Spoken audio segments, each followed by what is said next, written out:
haven't been dealing with him at all. I know nothing about the project other than I didn't like, when I read about it, I didn't like it. I said, this is for government, this isn't for private people. And it sounded to me like showboating, and I think I let my opinion be very strongly stated at the time. I didn't like it. It was showboating and maybe looking for funds, but you'll have to see what happens. I think it's a very sad thing for Mr. Bannon. I think it's surprising. But this was something, as you know, just by reading social media and by reading whatever it is and by speaking to Mike and all of them, I didn't like that project. I thought that was a project that was being done for showboating reasons. I don't know that he was in charge. I didn't know any of the other people either. But it's sad. It's very sad. Respectfully, sir, it's not just Steve Bannon, it's Roger Stone, it's Michael Flynn, it's Rick Gates, Paul Manafort, Michael Cohen. What's it say about your judgment that these are the kind of people well, that you're affiliated with? I have no idea. And the culture of lawlessness around people who are involved there was great in the lawlessness in the Obama administration. They spied on our campaign illegally. And if you look at all of the things and all of the scandals they had tremendous lawlessness. But I know nothing about, I was not involved in the project. I have no idea who was. But I can tell you, I didn't know the people, the three people that were talked about were people that I did not know. I don't believe I ever met them. I don't think that should be a privately financed wall. I don't think it's too complex, it's too big. And we're now up to 300 miles, almost in another week and a half, we'll be up to 300 miles of wall at the highest level. They were even having construction problems. I was reading, the little I know about it, I got from you. I was reading where they were having construction problems with the wall, that they had a small area just to show people they could build a wall, and they were having a lot of problems where it was toppling over and other things. And I didn't like it because I didn't want to be associated with that. We built a very powerful wall. It was a wall that is virtually impossible to get through. It's very, very tough. It's very strong, and it's everything the Border Patrol wanted. And I didn't want to have a wall that was going to be an inferior wall, and I felt this was going to be an inferior wall. So I didn't know that. I didn't know about Bannon's involvement, but I didn't know the other people. But I do think it's a sad event. And again, Steve has had a great career at Goldman Sachs. He's had a career with a lot of other people. I haven't dealt with him at all over years now, literally years. And I guess this was a project he was involved in, but it was something that, in fact, you can see I made statements about it a long time ago. It was something that I very much felt was inappropriate to be doing. Okay. Mr. President, how do you please, see, go ahead. Mr. President? No, go ahead, please. Yeah. Mr. President, the end of the militia roles in Iraq is one of the very important issues to stabilize the country in Iraq. How America is going to support ending the militia role in Iraq? You know, you're very hard to understand. Could you maybe help me with it? Wait, go ahead, try it again. الولايات المتحدة الأمريكية ساعدت العراق كثيرا في الحرب ضد داعش وساعدت في إسقاط نظام صدام حسين. نحمل على عمل علاقات مشتركة بين العراق وأمريكا تعتمد على المبدأ الاقتصادي والمصالح المشتركة من أجل مستقبل أفضل لشعب العراق ومستقبل العراق. شكرا جزيلا.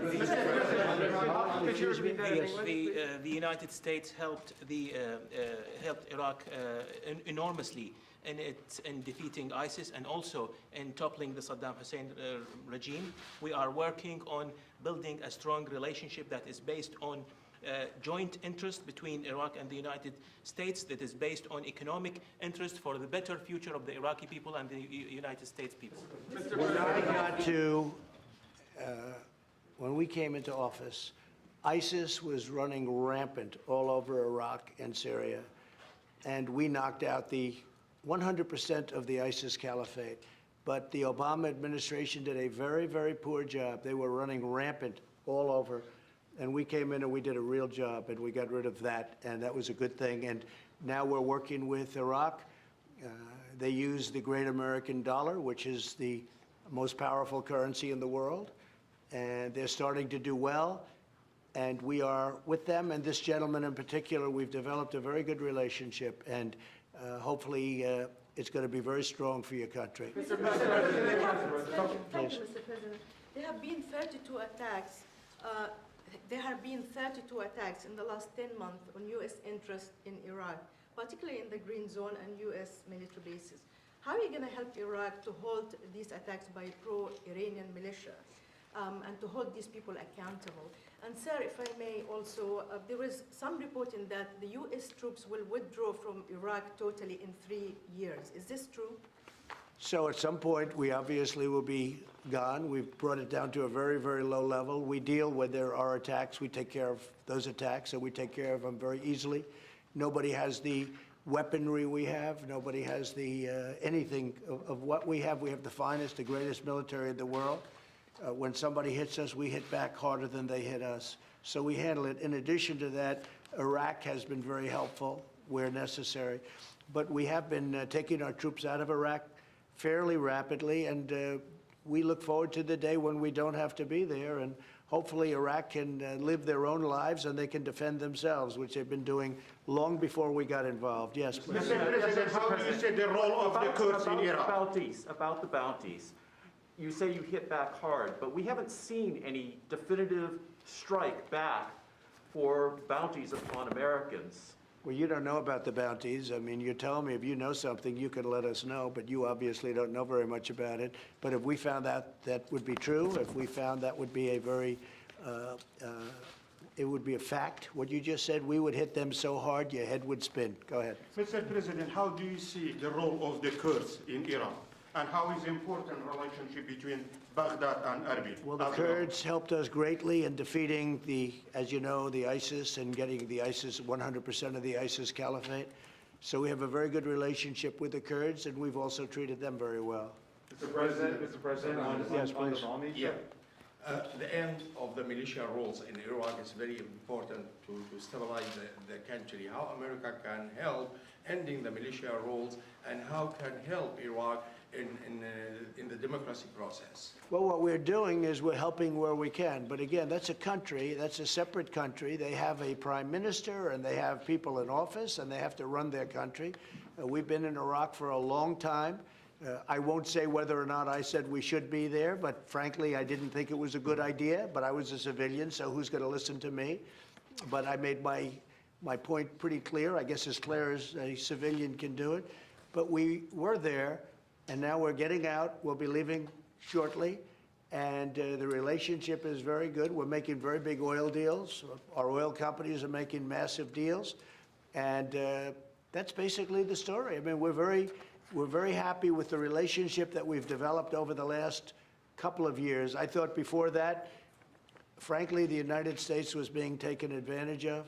But we're going to be leaving, and hopefully we're going to be leaving a country that can defend itself. Mr. President, on the troops, Mr. President. In the United States, there were airstrikes on northern Iraq and Kurdistan region, killing one civilian. I know in your talks and your meetings here, you talk a lot about the sovereignty of Iraq. Is that something that you're looking for help from the United States? And Mr. President, if that's something if Iraq is asking for help in terms of the interference from the neighbors, not just Iran, but other neighbors where they're attacking northern Iraq? Well, they'll have to make a specific request, but certainly the Prime Minister has my ear. So if he does that, we'll take a look. They do have, it's a very unstable part of the world. And I'm not talking about Iraq, I'm talking about the whole of the Middle East. It's a very, very unstable part of the world. But we're there to help, and because of the relationship, we would certainly be willing to lend you the kind of support that you need. بكل تأكيد الاعتداءات التركية على العراق مرفوضة، والدستور العراقي كذلك لن يسمح للعراق بأن يكون منطلق لتهديد أي من جيراننا. بكل تأكيد عندنا حوار مع الأتراك لتصحيح هذا الوضع، ونتوقع أن حل هذه المشكلة فيما يخص السيادة العراقية، أنه الأتراك سوف يتفهمون ظروف العراق، وكذلك لن نسمح لأي طرف كان يهدد أي من جيراننا. بخصوص الدستور العراقي يركز على أنه العراق لن يسمح أن يكون هناك تهديد منطلقا من أراضيه. Definitely, the Turkish attacks are not accepted. On the other hand, the Iraqi constitution also does not allow Iraq to become used to attack any neighboring country. We are entering dialogue with Turkey to rectify this situation, and I look forward to solving this problem with Turkey and getting our neighbors, the Turks, to understand Iraq's circumstances. But once again, the Iraqi constitution does not allow Iraqi territory to be used to attack any neighboring country. I will say this, the United States, and me in particular, has a very good relationship with Turkey and with President Erdogan, and we'll be talking to him. But we have a very, very good relationship with Turkey and with President Erdogan. Mr. President, just to follow up on the troops question, sir, do you have a time frame for the full and complete withdrawal of U.S. troops from Iraq? Mike, what would you say to that? As soon as we complete the mission, the President's made very clear he wants to get our forces down to the lowest level as quickly as we possibly can. That's the mission he's given us, and we're working with the Iraqis to achieve that. We're at the lowest level now, Jeff. We're at the lowest level in Afghanistan that we have been at many years. We'll be down to about 4,000 troops in Afghanistan, and that will be when? Couple months, sir. Yeah, within a few months, a couple of months. Mr. President. As you know, in Syria, we're down to almost nothing, except we kept the oil. But we'll work out some kind of a deal with the Kurds on that. But we left, but we kept the oil, and we left the border. We said Turkey and Syria can take care of their own border. We don't have to do it, and that worked out very well. I remember when I did that, I was scorned by everybody. They said, this is terrible. Well, I did it. That's now 2 years ago. We did it with Mike Pence, went over and met with the various parties, and very successfully, and we removed our troops. Nobody was killed, nobody. And now they protect their own border like they have been for hundreds of years. And we've left. But we did keep a small force, and we kept the oil, and we'll make a determination on that oil fairly soon. And just one domestic question, sir. The Manhattan case about your taxes has now ruled that you do need to turn over your taxes. Do you have a reaction to that? Well, the Supreme Court said if it's a fishing expedition, you don't have to do it. And this is a fishing expedition, but more importantly, this is a continuation of the witch hunt, the greatest witch hunt in history. There's never been anything like it, where people want to examine every deal you've ever done to see if they can find that there's a comma out of place. No president has ever had to go through this. The Supreme Court shouldn't have allowed this to happen, but no president has ever had to go through this. But what the Supreme Court did do is say, if it's a fishing expedition, my interpretation is essentially you don't have to do it. So we'll probably end up back in the Supreme Court. But this is just a continuation of the most hideous witch hunt in the history of our country. We beat Mueller.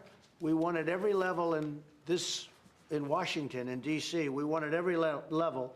So now what they do, they send it into New York. So now we have an all-Democrat state, all Democrats, and they send it into New York. This should never be allowed to happen to another president. This is a continuation of the most disgusting witch hunt in the history of our country. All it is. But the Supreme Court said fishing expedition. This is the ultimate fishing expedition. Nobody has anything. We don't do things wrong. But they'll say, let's go in and inspect every deal he's ever done. Let's get papers from 10 years, every paper, every deal he's ever signed. Maybe we can find where some lawyer made a mistake, where they didn't dot an I, where they didn't put a comma down someplace. And then we can do something. This is a disgrace, and this should never, ever be allowed to happen again. Right? Thank you very much. Mr. President, on Navalny, the Russian opposition leader, he was hospitalized, and they think he was poisoned. Is that the U.S. government's determination? That We haven't seen it yet. We're looking at it, and Mike's going to be reporting to me soon. Okay? Thank you very much, everybody. Press, let's go. This way, please. Press, thank you. Guys, let's go. Press, Go. Move it. Let's go. Come on. Keep going. Keep going. Come on, guys. Let's go. Thank you. Sir, we do. Thank you. Thank you very much. Take care of this man, please. Take good care of this guy. And we could